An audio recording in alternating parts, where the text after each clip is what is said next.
محبوب مجھے اس شہر کی قسم ہو. کیوں؟ وَأَنْتَ حِلٌّ بِهَذَا الْبَلَدِ، اس لیے قسم ہو کہ محبوب آپ اس شہر میں جلوہ فرما ہے. اللہ نے قسم اٹھائی. حرمین شریفین مکہ مکرمہ اور مدینہ طیبہ یہ عظمتوں والی جگہیں ہیں. ان جگہوں کو اللہ نے شانیں عطا فرمائی، ان کو اللہ نے مرتبے اور مقام عطا فرمائے، ان کو اللہ تبارک و تعالیٰ نے بڑے اعزازات سے نوازا. حج نہیں ہو رہا اس دفعہ، دنیا سے زیادہ لوگ نہیں جا رہے. چاہیے تو یہ تھا کہ لوگ بڑا شوق پیدا کرتے، ذہن کے اندر خیال آتا کہ میں اپنی تڑپ کو بڑھاؤں، لوگ روتے دعائیں مانگتے، لیکن ہم کہتے ہیں خیر صلی اللہ اگلے سال چلے جائیں گے. میری تو رائے یہ ہے کہ یہ جو اس دفعہ حج عمرہ کچھ عرصے کے لیے نہیں ہو رہا تو اللہ تعالیٰ ہماری تڑپ بڑھانا چاہتا ہے، ذوق بڑھے، شوق بڑھے.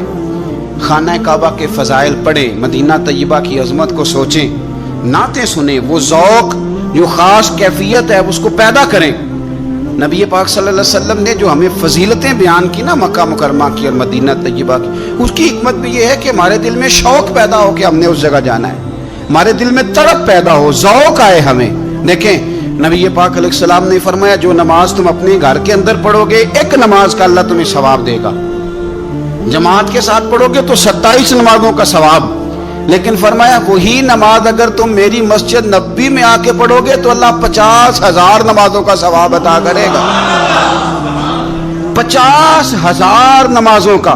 اور مدینے والے حبیب فرمانے لگے وہی نماز اگر تم نے بیت اللہ میں آ کے پڑھی تو نماز ایک ہوگی، لیکن رب تمہیں 1,00,000 نماز کا ثواب عطا فرمائے.